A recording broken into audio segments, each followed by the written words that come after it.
Hello students, boards के exam में कुछ ही दिन बचे हैं, इसलिए हमने स्टार्ट की है 25 मिनट सीरीज़, जहां पर हम क्लास 10th की मैथ्स के जितने भी चैप्टर हैं उनको अंडर 25 मिनट सॉल्व करेंगे। जो सबसे इम्पोर्टेंट कॉन्सेप्ट हैं, फॉर्मूले और 5 इम्पोर्टेंट क्वेश्चन हम पर डे उन्हें यहाँ पर सॉल्व करेंगे, रिवाइज करेंगे और उन्हें अब समझने की कोशिश करेंगे ताकि एग्ज़ाम तक हमारे कॉन्सेप्ट हम कुछ भूल ना जाएं और जो सबसे इम्पोर्टेंट चीज़ें हैं वो हमें याद रहें।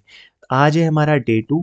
डे 1 में हमने सॉल्व किया था ट्रायंगल चैप्टर को, क्लास जो सबसे हाईएस्ट वेटेज का चैप्टर है। तो आज है हमारा डे 2, जहाँ पर हम डिस्कस करेंगे चैप्टर 8 ट्रिग्नोमेट्री को। तो स्टार्ट करते हैं ट्रिग्नोमेट्रिक रेशियोज से। हमारे पास कितने ट्रिग्नोमेट्रिक रेशियो होते हैं? हमारे पास 6 ट्रिग्नोमेट्रिक रेशियोज होते हैं, जो होते हैं हमारे sine, cos 10 and cosec sec cot. यहाँ पे लिखे हुए हैं साइन, कॉस 10 एंड इसके अलावा जो रिमेनिंग है वो कौन से हैं? वो है हमारे कॉसेक, सेक और कॉट। देन यहाँ पर मैंने एक राइट एंगल ट्रायंगल बनाया है, क्योंकि यह जब भी हम ट्रिग्नोमेट्री को सॉल्व करते हैं, ट्रिग्नोमेट्री के क्वेश्चंस के साथ डील करते हैं, तो हमें राइट एंगल ट्रायंगल की ज़रूरत होती है। Right angle means one angle इसका कितना होगा? 90 डिग्री का होगा। ये साइन हमारा 90 डिग्री को दिखाता है। इसके साथ हमें 90 डिग्री लिखने की ज़रूरत नहीं पड़ती है,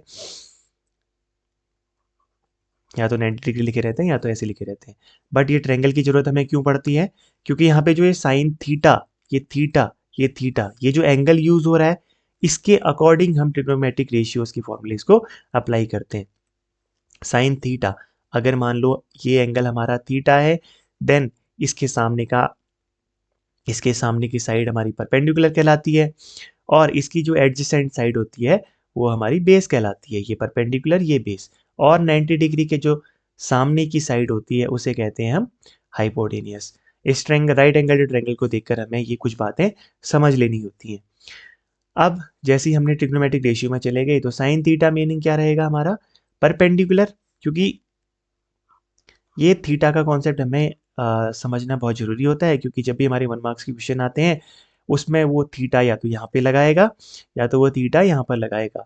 तो अगर आपकी प्रैक्टिस नहीं है या अगर आप ये कॉन्सेप्ट भूल जाते हैं तो एग्जाम में हमें नुकसान हो जाता है, इवन 1 मार्क्स के क्वेश्चन में। तो अगर थीटा ये है तो sine theta equal to perpendicular upon base, वही चीज़ यहाँ पे लिखी हुई है। Cos theta equal to base upon hypotenuse, tan theta equal to perpendicular upon hypotenuse. यहाँ पर हमने तीन ही फॉर्मूले लिखे हैं। हमने बाकी ट्रिग्नोमेट्रिक रेशियोज को क्यों छोड़ा है? क्योंकि उन ट्रिग्नोमेट्रिक रेशियोज को हम याद करेंगे शॉर्ट ट्रिक से। कैसे? देखो यहाँ पे बॉक्स बनाया हुआ है, तो जो ट्रिक बहुत सारी याद करने की होती हैं, जो सबसे यूजुअल ट्रिक है हम उसी के अकॉर्डिंग चलेंगे ताकि आपको एग्जाम टाइम में कन्फ्यूजन ना हो। Perpendicular base, perpendicular hypotenuse, hypotenuse base, इसका क्या मीनिंग है? इसका मीनिंग ये है, शॉर्ट ट्रिक है, पंडित बद्री प्रसाद हर हर बोले। सारे स्टूडेंट इसको इसी तरीके से याद करते हैं और इसको याद करने के साथ देखो किस तरीके से शॉर्ट ट्रिक मैं यहाँ पे बना देता हूँ। किस तरीके से हमें शॉर्ट ट्रिक को याद करना है? पहले तो आपने इस तरीके से याद कर लिया, पंडित बद्री प्रसाद हर हर बोले, राइट। अब हमें याद किस तरीके से करना है? यहाँ पे मैंने अपॉन का साइन लगा दिया। देखो ये न्यूमरेटर और डिनोमिनेटर है। जब हमने साइन थीटा पढ़ा था ट्रिग्नोमेट्रिक रेशियो का, वो क्या था? Perpendicular upon hypotenuse. और साइन थीटा किसका उल्टा होता है? कॉसेक थीटा का उल्टा होता है। यानी कि अगर मैं कॉसेक थीटा पूछूं तो वो हो जाएगा अब हमारा क्या? Hypotenuse upon perpendicular. इसके जस्ट रिवर्स ऑर्डर को रिवर्स कर देना है। वैसे ही जब हमने कॉस थीटा बोला तो cos theta equal to base upon hypotenuse. Cos theta का उल्टा होता है sec theta. Sec theta equal to hypotenuse upon base. ऐसे ही tan theta equal to perpendicular upon base. Tan theta होता है कॉट थीटा का उल्टा, यानी कि cot theta equal to base upon perpendicular. यही हमारी शॉर्ट ट्रिक थी। तो जब भी एग्जाम में आपके थीटा से रिलेटेड, एंगल थीटा से रिलेटेड क्वेश्चन पूछे तो आपको सबसे पहले ट्रिग्नोमेट्री की इसको बॉक्स में डाल के इस तरीके से वहां पर बना लेना है एक कॉर्नर में, और इसके अकॉर्डिंग आपके सारे के सारे क्वेश्चन सॉल्व हो जाएंगे। देन नेक्स्ट इंपॉर्टेंट जो इसमें टॉपिक है हमारा, वो है हमारी तीन ट्रिग्नोमेट्रिक आइडेंटिटीज होती हैं। पहली आइडेंटिटी हर किसी को याद रहती है, इन दोनों में आपको कन्फ्यूजन कभी कभी हो जाता है। तो sine square theta plus cos square theta equal to one, one plus tan square theta equal to sec square theta, and one plus cot square theta equal to cosec square theta. अगर आपको ये दोनों identity exam में अगर आप भूल जाओ तो सिंपली आप इस वाली आइडेंटिटी को यहाँ पर लिखो, sine square theta plus cos square theta equal to 1 है। अगर मैं इस पूरी की पूरी इक्वेशन को कॉस स्क्वायर थीटा से डिवाइड कर दूं upon cos square theta upon cos square theta, तो ये इससे ये कट गया, साइन अपॉन कॉस होता है क्या 10, यानी कि बन गया 10 स्क्वायर थीटा प्लस ये कॉस स्क्वायर थीटा से कॉस स्क्वायर थीटा कटा तो 1 equal to 1 upon cos square theta, जो मैंने जो अभी बताया यहाँ पर कॉस किसका उल्टा होता है बताया था, कॉस होता है किसका उल्टा, ये सेक का उल्टा होता है, तो 1 अपॉन कॉस स्क्वायर थीटा की जगह पे क्या आ गया सेक स्क्वायर थीटा। तो वही चीज हमारी यहाँ पे लिखी हुई है, देखो 1 plus 10 square theta equal to sec square theta. तो एग्जाम में अगर आप भूल जाओ कि ये कौन सी आइडेंटिटी है, वैसे तो अब नहीं भूलना चाहिए, बट अगर भूल जाओ या आपको कंफ्यूजन हो तो सिंपली फर्स्ट आइडेंटिटी को लिखो, एक बार उसे कॉस स्क्वायर थीटा से डिवाइड कर दो और एक बार आप साइन स्क्वायर थीटा से डिवाइड कर दो, क्योंकि जब आप इसको साइन स्क्वायर थीटा से डिवाइड करोगे तो ये 1 plus cos upon sine cot and 1 upon sine cosec square theta, third identity भी हमारी यहाँ से निकल जाती है। देन उसके बाद है हमारा Pythagoras theorem. Pythagoras theorem again 2025 के बोर्ड के एग्जाम्स में ऐसे 4 क्वेश्चन थे, ऐसे 4 क्वेश्चन थे जिनमें हमारी पाइथागोरस थ्योरम का यूज हुआ था। तो जिसको भी पाइथागोरस थ्योरम आती है, एंगल का कॉन्सेप्ट पता है, आप सिंपली उनके 4 मार्क्स तो डन हो गए, राइट। क्योंकि हमारी Pythagoras theorem height and distance में भी यूज होती है, हमारी पाइथागोरस थ्योरम ट्रायंगल चैप्टर में भी यूज होती है, और हमारी पाइथागोरस थ्योरम कहाँ पे यूज होती है, जो हमारे सर्कल के चैप्टर होते हैं, सर्कल के चैप्टर में इस तरीके से रेडियस यहाँ पे ऐसे टेंजेंट और इससे हम इसको ड्रॉ कर लेते हैं। तो अगेन यहाँ पे हमारा ये थ्योरम होती है, इसको हम डिस्कस करेंगे बाद में, बट इस तरीके से हमारा राइट एंगल ट्रायंगल बन जाता है और यहाँ पे भी हमारी हाइपोटेन्यूज यूज होती है। और अगर 1 मार्क्स का क्वेश्चन आया तो 1 मार्क्स के क्वेश्चन में पाइथागोरस थ्योरम और किस तरीके से यूज होती है, बहुत सिंपल क्वेश्चन होता है, बट जस्ट उसमें वो एंगल चेंज कर देता है, एंगल चेंज कर देगा या कुछ इस तरीके से क्वेश्चन पूछेगा कि आपको ये चेक करना होता है कि ये कॉन्सेप्ट है, ठीक है, इसको याद रखना कि 90 डिग्री के सामने वाली साइड मैंने अभी बताया था कि वो हाइपोटेन्यूस होती है,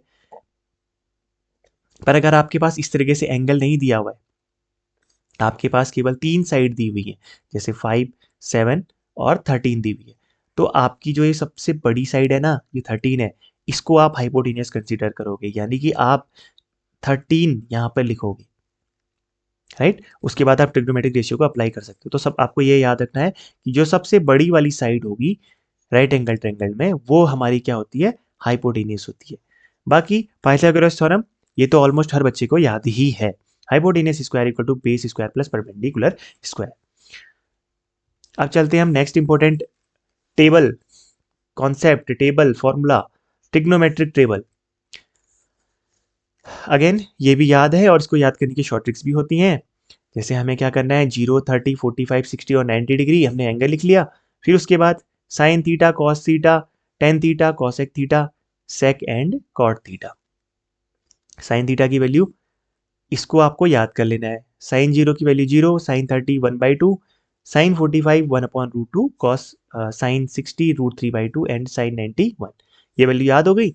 जैसे ही हम कॉस थीटा में जाते हैं तो साइन थीटा की सारी वैल्यू को अब हमें यहाँ से ऐसे रिवर्स ऑर्डर में लिख देना है। पहली वैल्यू 1, फिर 60 वाली वैल्यू को 30 में लिखा, 45 के नीचे 45, 1 वाली वैल्यू हमारी यहाँ पे आ जाएगी 60 के नीचे, और ये जो साइन 0 है वो यहाँ पे रिवर्स ऑर्डर में 90 में चला गया, ये बन गया। उसके बाद टेन थीटा का फॉर्मूला क्या होता है, देखो मैं यहाँ पे लिख लेता हूँ, टेन थीटा इक्वल टू होता है क्या, sign theta upon cos theta, है ना, यहाँ पे साइन लिखा हुआ है, यहाँ पे कॉस लिखा हुआ है, इसको डिवाइड कर दो, sign theta upon cos theta, 0/1, ये अपॉन ये अपॉन ये अपॉन ये और ये अपॉन ये। देखो जैसे 0/1 करा, 1 से हमने 0 को डिवाइड किया तो कितना आंसर आ गया, 0 आ गया। यहाँ पे जब हमने इनको डिवाइड किया तो 2 से 2 कट गया, 1/√3, रूट से रूट कट, इससे 1/√2 से 1/√2 पूरा कैंसिल हो गया, तो ये 1 बच गया। ऐसे यहाँ पे 2 से 2 कैंसिल आउट हो गया तो √3 बच गया, 1/0 नॉट डिफाइंड। देखो ये भी 1 मार्क्स का क्वेश्चन है, ठीक है। तो एग्जाम में अगर क्वेश्चन पूछे हमसे कि 1090 की वैल्यू क्या होती है, तो वहाँ पे हमें 1/0 इक्वल टू इन्फिनिटी ये नहीं लिख के आना है, हम वहाँ पे क्लियरली मेंशन करेंगे कि इसकी वैल्यू 90 डिग्री के लिए डिफाइंड नहीं होती है। ऐसा हो गया। अब कॉसेक थीटा में आ जाओ। कॉसेक थीटा मैंने क्या बताया था, जो यहाँ पे अभी हमने ऊपर टेबल की थी ना, पीबीपी वाली टेबल की थी, देखो चेक करो, यहाँ पे हमने पीबीपी वाली वैल्यू चेक करी थी, पीबीपी वाली वैल्यू चेक करी थी। तो बताओ कॉसेक थीटा किसका उल्टा है? यहाँ पे देखो, ये कॉसेक थीटा किसका उल्टा बताया था? साइन थीटा का, है ना। इसलिए ये ट्रिक मैंने बोला कि एग्जाम में जो भी ट्रिग्नोमेट्री का क्वेश्चन आए तो इसको लिख लेना है। कॉसेक थीटा होता है हमारा साइन थीटा का उल्टा, यानी कि हम उसको बोल सकते हैं कि कॉसेक थीटा इक्वल टू क्या होता है? कॉसेक थीटा इक्वल टू होता है हमारा 1 अपॉन साइन थीटा होता है। तो 1 अपॉन साइन थीटा कर देंगे, यानी कि हम इन वैल्यूज़ का क्या करेंगे? रिवर्स कर देंगे या इनका उल्टा कर देंगे। तो इसका उल्टा किया हमने, ये अगर ये 0/1 है तो जैसे ये 0 है, इसका उल्टा किया तो 1/0 बन जाएगा। 1/0 मैंने क्या बताया? नॉट डिफाइंड होता है, तो ये हमारा यहाँ पे क्या आ गया? Not defined. ऐसे ही इन सब के रिवर्स करते रहो। 1/2 का उल्टा किया तो 2, 1/√2 का उल्टा किया तो √2, 2/√3 एंड 1 का उल्टा 1 हो गया। सेक थीटा किसका उल्टा होगा? अब उसी जो मैंने शॉर्ट ट्रिक बताई थी उसके अकॉर्डिंग कॉस का उल्टा हो जाएगा। तो ये सारे कॉस के उल्टे वैल्यूज को रिवर्स कर दो, कॉस की ये हो जाएगा। और कॉट थीटा हमारा किसकी वैल्यू हो जाएगी? ये जो 10 है ना, इसको अगेन रिवर्स ऑर्डर में ऐसे लिख दो, ये नॉट डिफाइंड है, √3 1, ठीक है, ये रिवर्स ऑर्डर में लिखती है। तो इस तरीके से हमारी ट्रिग्नोमेट्री टेबल भी हमें याद हो जाती है। देन उसके बाद देखो, ट्रिग्नोमेट्रिक टेबल मैंने क्यों यहाँ पे लिखी हुई है, क्योंकि अगर 1 मार्क्स के क्वेश्चन इसमें से किस तरीके के बनते हैं, हमसे इवेल्युएट करने के लिए बोला कि साइन 60 प्लस कॉस 30 की वैल्यू बताओ। तो हम जल्दी से टेबल को देख लेते हैं। साइन 60 होता है √3/2, कॉस 30 होता है √3/2, दोनों को ऐड कर दिया, एलसीएम सेम, 2√3/2, 2 से 2 कैंसिल आउट एंड हमारे पास आंसर बच गया √3। ऐसे ही 1045 और अगर हमसे ये क्वेश्चन पूछा है तो 1045 की वैल्यू 1 हो गई, साइन 90 डिग्री की वैल्यू कितनी होती है हमारी? 1 होती है, कॉस 0 की वैल्यू भी 1 होती है ना। तो ये आंसर आ गया हमारे पास कितना? 1। तो इस तरीके से सिंपल सिंपल क्वेश्चन बनते हैं 1 मार्क्स के। अब उसके बाद आते हैं हम 8.1 एक्सरसाइज में। 8.1 एक्सरसाइज हमसे क्या पूछती है? इसमें इसमें ये क्वेश्चन मैंने क्यों लिया हुआ है, क्योंकि ये जो मैंने फर्स्ट कॉन्सेप्ट बताया था आपको, एंगल बेस्ड क्वेश्चन, ये वही हमसे पूछा गया। एक ट्रायंगल है हमारे पास, राइट एंगल्ड है, यानी 90 डिग्री के एंगल है हमारे पास, और 90 डिग्री है कहाँ पर? एट बी, बी पॉइंट पर वो 90 डिग्री है। देखो यहाँ पे ड्रॉ कर रखा है, 90 डिग्री पर, बी पर 90 डिग्री है। ए बी हमारे पास 24 है, बी सी हमारे पास 7 सेंटीमीटर है, यानी हमारे पास अभी दो साइड दे रखी है। अब जैसे हमें दो साइड दे रखी है, राइट एंगल दे रखा है, तो हमारे मन में ख्याल आना चाहिए कि अभी तो हमने पढ़ा था पाइथागोरस थ्योरम, पाइथागोरस थ्योरम के अकॉर्डिंग हमारे पास थर्ड साइड भी होनी चाहिए, यानी कि हमें कैलकुलेट करनी पड़ेगी। हमें क्वेश्चन पढ़ते पढ़ते समझ में आ गया। हमसे पूछा है डिटरमाइन करो फर्स्ट पार्ट में साइन ए, देखो अभी एंगल ए मेंशन किया और कॉस ए मेंशन किया, लेकिन सेकंड पार्ट में उसने एंगल चेंज कर दिया, साइन सी और कॉस सी, सेकंड पार्ट में उसने एंगल चेंज कर दी। तो सबसे पहले हमें थर्ड साइड चाहिए, है ना। जल्दी से हम शॉर्ट ट्रिक लिख देंगे ना, यहाँ पे मैंने बताया था P B P upon H H B, हमने लिख लिया। साइन ए हमसे पूछा है, इसके ऊपर होता है साइन, वो हमें पता है ना, sine cos 10 cosec sec cot. यहाँ पे आते हैं, हमसे साइन पूछा तो मैंने इसलिए अभी साइन ही साइन लिखा है। Sine theta equal to perpendicular upon hypotenuse, लेकिन यहाँ पे थीटा कहाँ पे है? यहाँ पे नहीं है थीटा, थीटा कहाँ पे है? ये साइन ए पूछा है, तो इसके सामने की साइड क्या रहेगी हमारी? परपेंडिकुलर रहेगी, यानी परपेंडिकुलर इसमें 7 रहेगा, ये वाला परपेंडिकुलर नहीं रहेगा फॉर साइन ए। तो हमने साइन ए निकाला, साइन ए इक्वल टू रहेगा हमारा क्या? परपेंडिकुलर 7 अपॉन हाइपोटेनियस, ये हाइपोटेनियस कैसे आई? सबसे पहले हमने पाइथागोरस थ्योरम अप्लाई करी, hypotenuse square equal to base square plus perpendicular square. यहाँ पे मैंने स्क्वायर नहीं लिखा हुआ है क्योंकि यहाँ से मैंने डायरेक्ट स्क्वायर को इधर भेज दिया, हमारा रैपिड रिवीजन चल रहा है, दैट इज वाई। 24 का स्क्वायर 576, 7 का स्क्वायर 49 और अंडर रूट लग गया क्योंकि यहाँ पे स्क्वायर लगता ना। हाइपोटेनियस देखो, पाइथागोरस थ्योरम में हाइपोटेनियस स्क्वायर होता है ना, equal to base square plus perpendicular square होता है। अब मैं यहाँ से अगर मुझे स्क्वायर हटाना है तो ये स्क्वायर हटेगा, तो ये इस तरीके से बन जाएगा, base square plus perpendicular square बन जाएगा। तो यही चीज़ यहाँ पे लिखी हुई है। फिर हमने इसको सॉल्व किया, अंडर रूट 6 to 5, 25 का रूट होता है, तो हमारी हाइपोटेनियस वाली साइड मिल गई 25। अगेन चेक करो, देखो 90 डिग्री के सामने की साइड है हाइपोटेनियस, और इन तीनों साइड्स में सबसे लॉन्गर साइड है 25 सेंटीमीटर, ये आ गया। फिर वही एंगल वाले कॉन्सेप्ट से अब हमें पता चल गया साइड ए पूछा है तो परपेंडिकुलर हमारा 7 और हाइपोटेन्यूज 25। ऐसे ही हमसे कॉस ए पूछा है तो साइन के पास यहाँ पे शॉर्ट ट्रिक में यहाँ पे कॉस लिख दो। कॉस होता है हमारा क्या, बेस अपॉन हाइपोटेन्यूज। तो कॉस ए पूछा है, अगेन ए ये पूछा है, तो बेस क्या है हमारे पास 24। तो यहाँ पे हमारा बेस आ गया 24 एंड हाइपोटेन्यूज 25। सेकेंड पार्ट देखो, अब सेकेंड पार्ट में तुम तुरंत अपना कंफ्यूजन दूर करो। जैसे ही हमसे पूछा है साइन सी, साइन सी यानी साइन थीटा का फॉर्मूला परपेंडिकुलर अपॉन हाइपोटेन्यूज, लेकिन एंगल है सी, तो अभी हाइपोटेन्यूज क्या रहेगी, एंगल यहाँ पे ड्रॉ करो, ये एंगल है, इसको हम ग्रीन कलर से एंगल को बनाते हैं यहाँ पे, ये हमारा एंगल हो गया। ओके, तो अगर हमारा साइन सी एंगल है तो इसके सामने की साइड क्या रहेगी, परपेंडिकुलर, और इसकी एडजेसेंट साइड बेस रहेगी। तो देखो ये आ गया हमारा परपेंडिकुलर और हाइपोटेन्यूज हमारा हो गया 25 सेंटीमीटर। हाइपोटेन्यूज तो सेम ही रहेगी। ऐसी ये कॉस सी अब आप खुद से निकाल के चेक करना। तो ये एंगल बेस्ड क्वेश्चन था और एग्जाम में हमारे जो बोर्ड में क्वेश्चन आया हुआ है वो भी आया है और ये भी आया हुआ है। ये बोर्ड में हमारे ऑलरेडी आया हुआ क्वेश्चन है। तो उसने क्या पूछा, यहाँ पर पूछा 10p minus cot R, very simple question, but यहाँ पर एंगल चेंज किया है 10p, यहाँ पर एंगल चेंज किया है 10r। यहाँ पे हमें एंगल p देखना है और यहाँ पर हमें एंगल r देखना है। तो सबसे पहले हम इस p एंगल के लिए 10p निकालेंगे, वही चीजें P B P upon H H B. इसके ऊपर क्या लिखना है साइन, इसके ऊपर क्या लिखना है कॉस, इसके ऊपर क्या लिखना है 10। हमसे 10 पूछा हुआ है तो यानी कि 10 इक्वल टू क्या, परपेंडिकुलर अपॉन बेस। एंगल यहाँ पे P है तो इसके सामने की साइड क्या रहेगी, परपेंडिकुलर, इसकी एडजेसेंट साइड रहेगी बेस। तो बेस रहेगा हमारा ये और परपेंडिकुलर हो गया हमारा ये। अगेन परपेंडिकुलर हमें अभी निकाल, हमारे पास आया नहीं है, तो सबसे पहले हमने क्या किया, पाइथागोरस थ्योरम का यूज किया और हमने इस आर क्यू साइड को यहां से निकाल लिया। हमारे पास वो कितना आया 5 सेंटीमीटर। खैर इस क्वेश्चन को अब आप बहुत इजीली कर सकते हो ना, क्योंकि ये क्या है, देखो हमने एंगल पी के लिए निकाल दिया, 10p निकाला, और जब हम एंगल आर के लिए देखेंगे अगेन इसमें हमने नोटिस क्या करना है, अगर एंगल आर देखा तो इस आर के लिए परपेंडिकुलर क्या हो जाएगा, इस आर के लिए जो हमारा परपेंडिकुलर है, इस आर के लिए जो हमारा परपेंडिकुलर है वो क्या है, पी क्यू है, और बेस है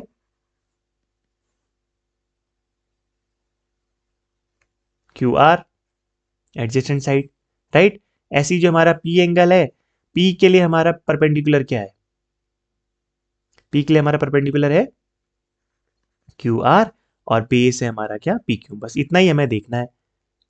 तो हमारी अलग अलग वैल्यूज मिल गई और हमने उन दोनों को माइनस किया तो सेम सेम वैल्यू आ रही थी, तो हमारी क्या आ गई, आंसर कितना निकल के आ गया 0। बस इतना ही देखना है। चलते हैं अब नेक्स्ट क्वेश्चन में। देखो यहाँ पे क्या क्वेश्चन हमसे पूछा गया है कि 9 सेक स्क्वायर ए माइनस 9 10 स्क्वायर बी, इसकी वैल्यू कितनी होगी। तो हमने इसमें क्या किया, हमने 9 को कॉमन ले लिया, इन दोनों में हमें 9 दिख रहा है, हमने 9 को कॉमन ले लिया, तो हमारे पास बच गया सेक स्क्वायर ए माइनस 10 स्क्वायर बी, ये बच गया। अब ये होता है 1, बट ये हमें कैसे समझ में आया, अभी जब हमने फर्स्ट स्लाइड में ट्रिग्नोमेट्रिक आइडेंटिटीज देखी थी तो वहां पर हमारा क्या फॉर्मूला था, 1 plus 10 square A equal to sec square A. एक आइडेंटिटी हमारी ये थी। तो देखो जब मैंने 10 स्क्वायर ए को यहाँ भेजा, राइट हैंड साइड में भेजा, तो यहाँ तो मेरे पास 1 बच गया, यहाँ मेरे पास क्या आया, सेक स्क्वायर ए माइनस 10 स्क्वायर ए, राइट, वही चीज यहाँ पे लिखी हुई है। तो ये एग्जामिनर ने ये बोर्ड में क्वेश्चन इसलिए दिया क्योंकि उसको बस आपको चेक करना था कि क्या आपको ट्रिग्नोमेट्रिक आइडेंटिटीज आती हैं। तो ये इस पूरे की जगह पे हमारा 1 हो गया ड्यू टू द फॉर्मूला, और हमने यहाँ पे मेंशन कर दिया और आंसर आ गया हमारा 9। सिंपल।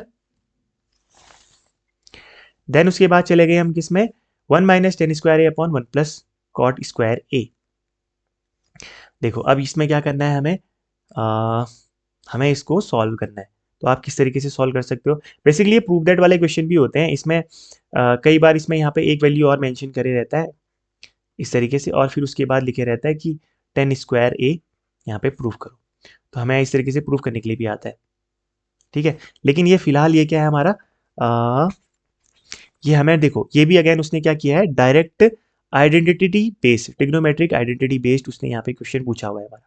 तो हमको इसको देखते ही हमारा फॉर्मूला हमारे माइंड में क्लिक हो गया कि 1+tan² इक्वल टू क्या होता है, sec² होता है। हमने लिख दिया 1+cot², थर्ड आइडेंटिटी, 3 आइडेंटिटी होती हैं, 1+cot² इक्वल टू cosec²। तो जिस भी स्टूडेंट को ये 3 ट्रिग्नोमेट्रिक आइडेंटिटी याद है तो ये सिंपल सा ये हो गया, हमारे पास निकल के आ गया।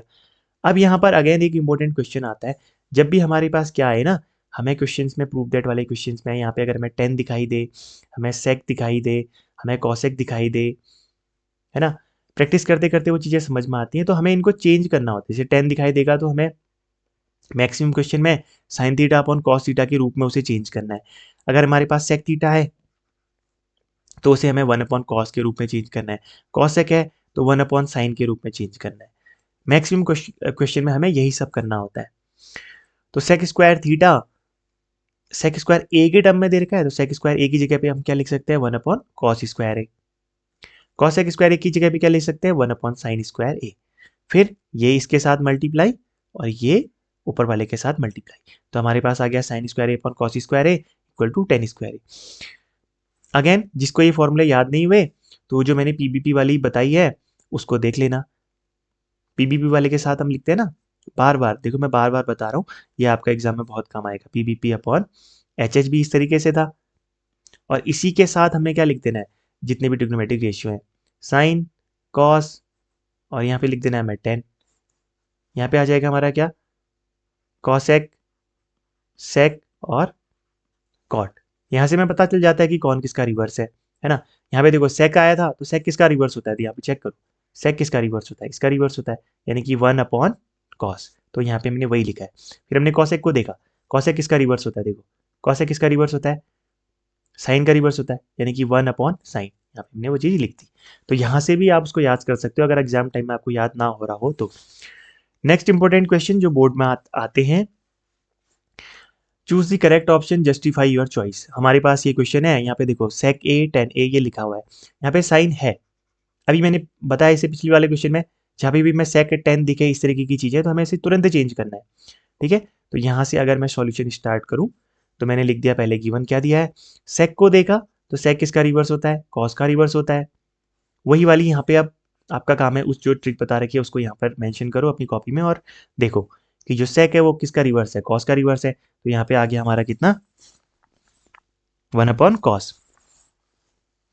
ये आ गया हमारा 1/cos, tan की जगह पे sin/cos a into 1 - sin a। हमसे पूछा कि हमें इनमें से चार ऑप्शन में से कौन सा आंसर हमारा सही है, हमें करेक्ट ऑप्शन को चूज करना है ना। तो हम इसको अब सॉल्व कर रहे हैं। इतना हो गया। अब देखो यहाँ पे डिनोमिनेटर में क्या हो गया, यहाँ पे भी कॉस है, यहाँ पे भी कॉस है ना। ये उस तरीके से एलसीएम हो गया ना। कुछ बच्चों को यहाँ पे भी कंफ्यूजन होता है, जैसे 1+5 है और यहाँ पे 2/5 है, तो एलसीएम तो ऑलरेडी 5 है, तो अभी हमें एलसीएम लेने की जरूरत नहीं है ना, हमारे पास डायरेक्ट एलसीएम 5 आ गया। तो यहाँ पे वही चीज़ है, दोनों जगह पे हमारा कॉस ए लिखा हुआ है, तो हमारा एलसीएम कॉस ए हुआ, एलसीएम हमारा कॉस ए हो गया, और ऊपर हो गया हमारे पास 1+sin a, यहाँ बच गया हमारे पास 1 - sin a। अब इन दोनों को हम क्या करेंगे, मल्टीप्लाई कर देंगे। अब इन दोनों को जब हम मल्टीप्लाई करेंगे तो ये क्या हो गया हमारे पास, 1+sin a 1 - sin a। यहाँ पे कौन सा फॉर्मूला यूज हो गया, देखो मैंने यहाँ पे मेंशन नहीं किया है, लेकिन आपको एग्जाम में अच्छे मार्क्स के लिए, एग्जामिनर के ऊपर अच्छा इंप्रेशन आपका पड़े, तो उसके लिए आपको बॉक्स में यहाँ पर बार बार लिखना है जो भी आप आइडेंटिटी फॉर्मूला यूज करोगे। तो यहाँ पे आपने साफ साफ लिखना है, since we know that a+b a-b equal to a² - b²। ये फॉर्मूला आपने यहाँ पे मेंशन कर देना है। ये हो गया हमारा a+b, ये हो गया हमारा a+b, ये हो गया हमारा क्या, a-b। तो ये कितना हो जाता है, a² - b²। तो ये हो गया हमारे पास 1² - sin² a, क्योंकि a की जगह पे क्या है 1, b की जगह पे sin a, तो ये 1² - sin² a हो गया। तो ये क्या बच जाएगा हमारे पास, 1 का square 1, 1 - sin² a upon cos a, right. इसके बाद, अच्छा, इसके बाद देखो अब हम क्या करेंगे, इसको आगे को हम सॉल्व कर लेते हैं। 1 - sin² a, यहाँ पे देखो आइडेंटिटी यूज करो again, since we know that sin² theta, यहाँ पर हमने a plus cos square A equal to होता है 1। तो इस साइन स्क्वायर को मैं राइट हैंड साइड पे भेजूंगा तो मेरे पास क्या निकल के आएगा, cos square A equal to 1 minus sine square A, यहां से निकल के आ गया, राइट। तो इस 1 माइनस साइन स्क्वायर ए की जगह पे अब मैं क्या लिख सकता हूं, cos square A, by using our first identity, है ना, उसको हमने इधर उधर किया और हमारे पास आंसर निकल के आ गया अपॉन कॉस ए।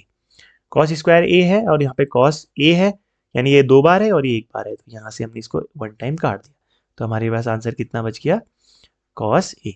ये हमारा आंसर निकल के आ गया। फिर हम ऊपर गए और यहाँ पे हमने चेक किया कॉस ए, यानी कॉस ए कहाँ पर गया है, option number D, this will be our the right answer. Again identity based question है, तीनों आइडेंटिटीज को हमें याद रखना है। नेक्स्ट क्वेश्चन है हमारे पास 8.3 का क्वेश्चन नंबर 4।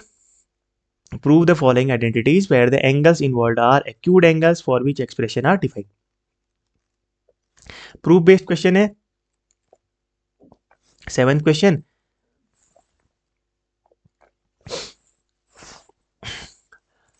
इस क्वेश्चन को मैंने यहाँ पे क्यों लिखा हुआ है और ये एग्जामिनर्स का फेवरेट क्वेश्चन क्यों है, सबसे पहले हम इसको समझते हैं।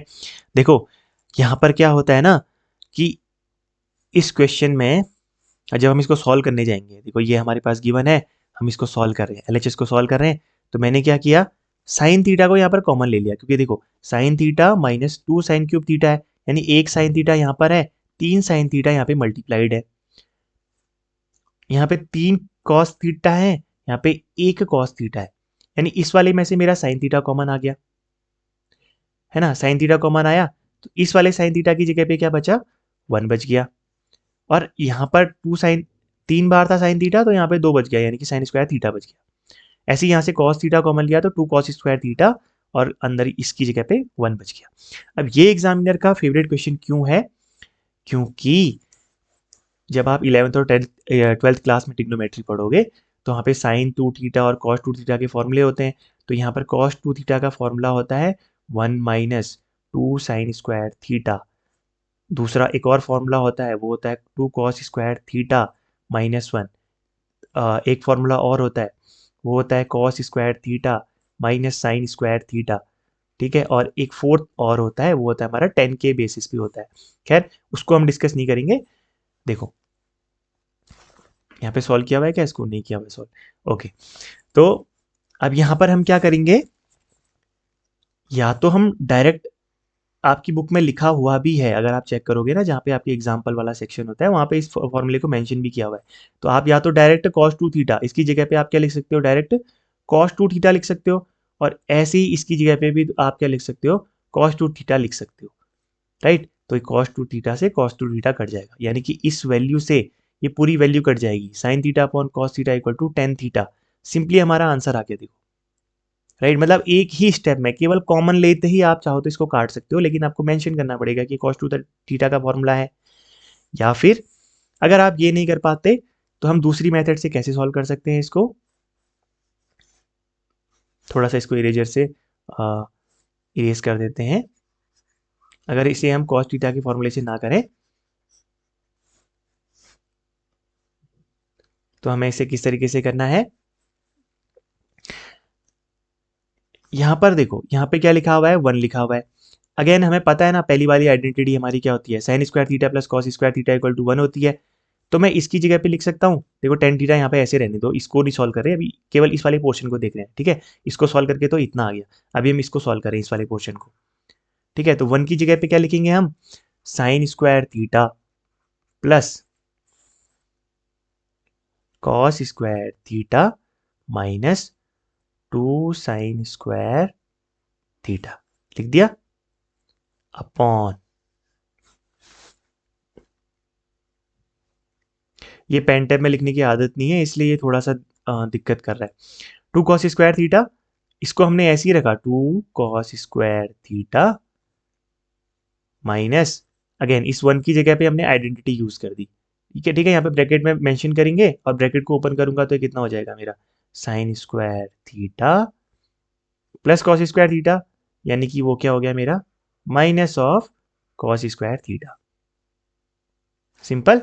हमने इस 1 की जगह पे फर्स्ट आइडेंटिटी का यूज कर दिया, इसकी जगह पे sign square theta plus cos square theta लिख दिया। तो अगर नेक्स्ट स्टेप में हमारे पास क्या बच जाएगा, ये हो जाएगा हमारे पास क्या, साइन स्क्वायर थीटा है, यहाँ पे -2 साइन स्क्वायर थीटा है ना। तो दो में से एक साइन स्क्वायर थीटा चला जाएगा, तो कितना बच जाएगा हमारे पास, cos square theta minus sine square theta upon 2 cos square theta में से एक कॉस स्क्वायर थीटा चला गया, तो क्या बच गया, cos square theta minus sine square theta आ गया। और जो ये लेफ्ट ये sine theta upon cos theta हमारा टेन थीटा तो हमारा साथ साथ चल ही रहा था, तो इनटू हमने क्या लिख दिया, टेन थीटा। अब देखो मैं साफ साफ दिखाई दे रहा है ना, हमने क्या किया, इन दोनों से न्यूमरेटर से हमारा डिनोमिनेटर साफ, तो हमारे पास आंसर में क्या बच गया, टेन थीटा बच गया। वही चीज अगर हम फॉर्मूले से करें तो हम डायरेक्ट इसको भी लिख सकते हैं, पर यहाँ पे हमने इस 1 को ट्रिग्नोमेट्रिक आइडेंटिटीज का यूज करते हुए लिखा है और हमारा यहाँ पे टेन थीटा आंसर आ गया। तो बेसिकली ये क्वेश्चन एग्जामिनर के लिए फेवरेट भी है, उसके पीछे रीजन यही है कि ये एक ब्रिज है between the 11th class and 10th class की ट्रिग्नोमेट्री। ओके, चलते हैं अब नेक्स्ट क्वेश्चन पर। Choose the correct answer and justify your answer. अब तो आपको पता चल गया होगा, जैसे ही आपने इस 10 को देखा तो आपको पता है कि हमें 10 का क्या हल करना है, हमें उसे साइन अपॉन कॉस में तोड़ देना है। कॉट को देखा तो अगेन इसको हमें क्या करना है, कॉस अपॉन साइन में हमें इसको ब्रेक कर देना है। वही चीज हमने यहाँ पर की हुई है, लेकिन यहाँ पे स्क्वायर लगा हुआ है ना, तो हमने उसको स्क्वायर में के बेस में तोड़ दिया। 10 को तोड़ दिया हमने sine square upon cos square A में, cos square upon sine square में तोड़ दिया। अब 1 के अपॉन में कुछ नहीं है तो 1 माना और इनका एलसीएम लिया कॉस स्क्वायर ए, 1 इंटू कॉस स्क्वायर ए बन गया। यहाँ पे कॉस स्क्वायर ए रहा, sign square A plus cos square ए। ऐसे ही यहाँ पे 1 था ना, तो हमने इसका डिनोमिनेटर में एलसीएम लिया, तो कितना आ जाएगा डिनोमिनेटर में एलसीएम, साइन स्क्वायर ए। 1 से साइन स्क्वायर ए को मल्टीप्लाई करेंगे तो साइन स्क्वायर ए ऊपर आ गया। अब सिंपल हमारी आइडेंटिटी बन जा रही है यहाँ पे, sign square A plus cos square ए क्या हो जाता है, देख के ही पता चल रहा है ना, देखते ही पता चल रहा है हमारा sine square A plus cos square equal to क्या हो गया, जो नीचे लिखा आप इस तरीके से भी कर सकते हो। चलो ठीक है, यहाँ पर ही कर लेते हैं। इनने यहाँ पे क्या किया, sign square A upon cos square ए, ये हो गया हमारा किसके साथ मल्टीप्लाई, इसके साथ, और ये जो 4th नंबर पे होता है ये इसके साथ, 1 4 के साथ मल्टीप्लाई, 2 3 के साथ मल्टीप्लाई, तो ये मल्टीप्लाई हो गया। Sine cos square A plus sine square A equal to 1, sine square A ऐसा ही रहा, ऐसे ही यहाँ पे cos square A plus sine square equal to 1। अभी हमारे पास क्या बच गया, sine square A upon cos square A हमारे पास रिमेनिंग बच गया, और ये कितना होता है, टेन स्क्वायर ए। तो अब हम कौन सा आंसर चूज कर लेंगे, ऑप्शन नंबर डी। चलो आओ, ये जो क्वेश्चन है ये एग्जामिनर के लिए बहुत ज़्यादा रिपीटेड टाइम्स और बहुत ही ज़्यादा फेवरेट क्वेश्चन है, और ये 5 मार्क्स में आता है, सबसे बड़ा क्वेश्चन होता है। इसमें बच्चों को कहाँ पे डिफिकल्टी आती है ना, जब हमारा आंसर सॉल्व करके साइन क्यूब के टर्म में चेंज हो जाता है, उस चीज़ को आपको माइंड में ध्यान रखना होता है। जब आप घर पे बार बार प्रैक्टिस करोगे तो एग्जाम में जाके आपको याद रहेगा, क्योंकि वहाँ पे एक हमारा डिफरेंट फॉर्मूला यूज हो जाता है जो उस टाइम पे एग्जाम में ध्यान नहीं रहता है। चलो सॉल्व करके देखते हैं इसको कि मैं क्या बात कर रहा हूँ। ओके, टेन थीटा इस तरीके से हमारे पास है, हमें प्रूफ करना है इसको 1 plus sec theta cosec theta के इक्वल प्रूफ करना है। हमने यहाँ से एलएचएस लिया, मैंने बोला कि टेन थीटा को जैसे ही देखोगे तो किस में ब्रेक करना है, sine theta upon cos theta में, यहाँ पे ब्रेक कर लिया। कॉट थीटा को कर लिया कॉस अपॉन साइन में, यहाँ पे कॉट था इसको चेंज कर लिया कॉस अपॉन साइन में, और ये टेन था इसको चेंज किया साइन अपॉन कॉस में, हो गया। फिर उसके बाद इस वाले टर्म में न्यूमरेटर को हमने सेम रखा जो ऊपर है, इस वाले टर्म में न्यूमरेटर को सेम रखा जो ऊपर है। यहां पर क्या किया हमने, यहां पर क्या किया, अगेन एलसीएम ले लिया, जस्ट इससे प्रीवियस स्लाइड में एलसीएम लिया था ना हमने, अभी बताया था मैंने। तो क्वेश्चन को इस तरीके से सेट किया है कि आपका लेवल अपने आप ऊपर को बढ़ता रहेगा। तो इसके अपॉन में 1 है, इसके अपॉन में 1 है, एलसीएम ले लिया तो 1 इंटू साइन थीटा, तो न्यूमरेटर में भी 1 इंटू साइन थीटा, यहाँ पे साइन थीटा आ गया, बस एलसीएम लिया है। यहाँ पे एलसीएम लिया तो कॉस थीटा, इस वाले टर्म में, इस वाले टर्म में एलसीएम लिया कॉस थीटा, हमारे पास वैल्यू ये निकल के आ गई, सिंपल। अब क्या करेंगे, वही चीज जो जस्ट इससे पहले वाले क्वेश्चन में करी, ये फर्स्ट वाला मल्टीप्लाई होगा किसके साथ, साइन थीटा मल्टीप्लाई होगा 4th वाले के साथ, और सेकेंड वाले को मल्टीप्लाई कर दिया थर्ड वाले टर्म के साथ। अगले स्टेप में हम ये करेंगे। किया तो sine theta fourth sine theta के साथ मल्टीप्लाई हुआ तो साइन स्क्वायर थीटा बन गया, and cos theta sine theta minus cos theta के साथ मल्टीप्लाई हो गया। सेम ऐसे ही ये जो फर्स्ट में है लास्ट वाले के साथ, जो सेकेंड वाला है वो थर्ड वाले के साथ। तो कॉस थीटा ऊपर जाके कॉस के साथ मल्टीप्लाई हुआ कॉस स्क्वायर थीटा, और ये cos theta minus sine theta के साथ यहाँ पे मल्टीप्लाई हो गया। या ठीक है, समझ गए ना। इस वाले में हमने मल्टीप्लीकेशन किया है न्यूमरेटर और डिनोमिनेटर का, बस। अब देखो ध्यान से देखो, यहाँ पर साइन चेंज हो गया, क्या हो गया, माइनस का साइन चेंज हो गया। यानी कि नेक्स्ट स्टेप में हम क्या कर रहे हैं, पूरे के पूरे डिनोमिनेटर को यहाँ से लेकर जो यहाँ तक है ना, अब नेक्स्ट स्टेप में हम इसको सेम बना रहे हैं। और उसको बनाने के लिए हमें क्या करना पड़ेगा, इसको ध्यान से पढ़ो। ये साइन थीटा है माइनस कॉस थीटा, यहाँ पर है कॉस थीटा, लेकिन यहाँ पे क्या आ गया, माइनस साइन थीटा। यानी कि हमने नेक्स्ट स्टेप में क्या किया, इस माइनस साइन को कॉमन ले लिया। जैसे हमने माइनस साइन को कॉमन लिया तो बाहर ये माइनस हो गया, कॉस थीटा का साइन चेंज होके माइनस, और साइन थीटा यहाँ से माइनस कॉमन ले लिया था, तो इस माइनस का साइन चेंज होके प्लस साइन थीटा हो गया। तो यहां पर वाले स्टेप में क्या किया है हमने, साइन कॉमन लिया है, हो गया। अब नेक्स्ट स्टेप में क्या करेंगे हम, नेक्स्ट स्टेप में हमने अगेन देखो साइन थीटा यहाँ पे सेम हो गया, साइन थीटा माइनस ये सॉरी थोड़ी सी गलती कर दी यहाँ पे, sign theta minus cos theta. यहाँ पर हमारा क्या है, sine theta minus cos theta, ये प्रिंटिंग मिस्टेक है ना थोड़ी सी। उसके बाद यहाँ पर कॉस थीटा और साइन थीटा बस एक अलग वैल्यू है। देखो इसको ऐसे समझो कि ये कुछ इस तरीके से लिखा हुआ है अपॉन में, जैसे वैल्यू में ऊपर मान लो 1 है, तो यहाँ पे ये 5 है, और ये क्या है हमारा, इसको मान लो ये जैसे 6 माइनस 2 इस तरीके से लिखा हुआ है, बीच में माइनस है, यहाँ पे 2 है, अपॉन यहाँ पे अगेन ये तो यहाँ पे क्या लिखा है हमारा 10 लिखा हुआ है, और ब्रैकेट में 6 माइनस 2 है ना। तो ये वाली वैल्यूज तो सेम है, 4 है, ये भी 4 है, लेकिन ये वैल्यू अलग है हमारी 5 और 10 है ना। तो ये उसी तरीके से, तो जब हम एलसीएम लेंगे तो ये वैल्यू हमारी सेम रही, और कॉस थीटा और साइन थीटा हमारे मल्टीप्लाई हो गए आपस में। तो इस कॉस थीटा को हमने मल्टीप्लाई किया है इस स्टेप में। जब हमने एलसीएम लिया तो हमने कॉस थीटा को साइन थीटा के साथ मल्टीप्लाई किया, यानी कि हमें न्यूमरेटर को भी साइन थीटा के साथ मल्टीप्लाई करना पड़ेगा। तो साइन स्क्वायर थीटा को हमने साइन थीटा से मल्टीप्लाई किया तो साइन क्यूब थीटा। ऐसी कॉस स्क्वायर थीटा है, इसको हमने यहाँ पे जब हमने एलसीएम लिया तो साइन थीटा को हमने कॉस थीटा के साथ मल्टीप्लाई किया, तो न्यूमरेटर में कॉस स्क्वायर थीटा था, तो इसको भी हमने कॉस थीटा के साथ मल्टीप्लाई किया।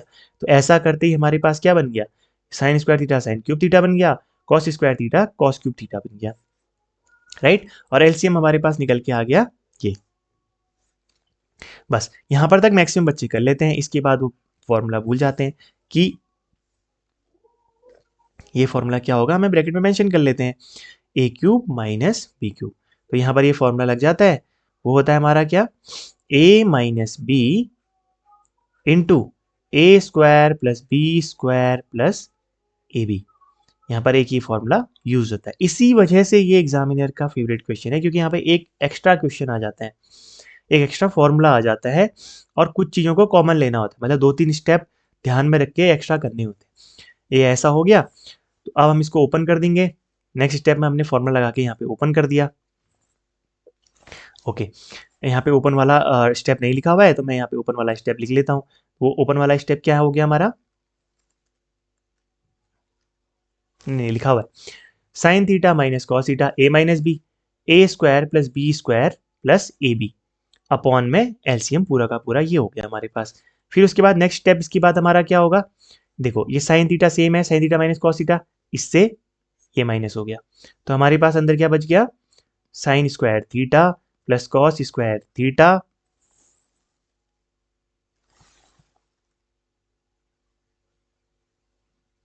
Plus sign theta cos theta upon sine theta cos theta, ये हमारे पास बच गया।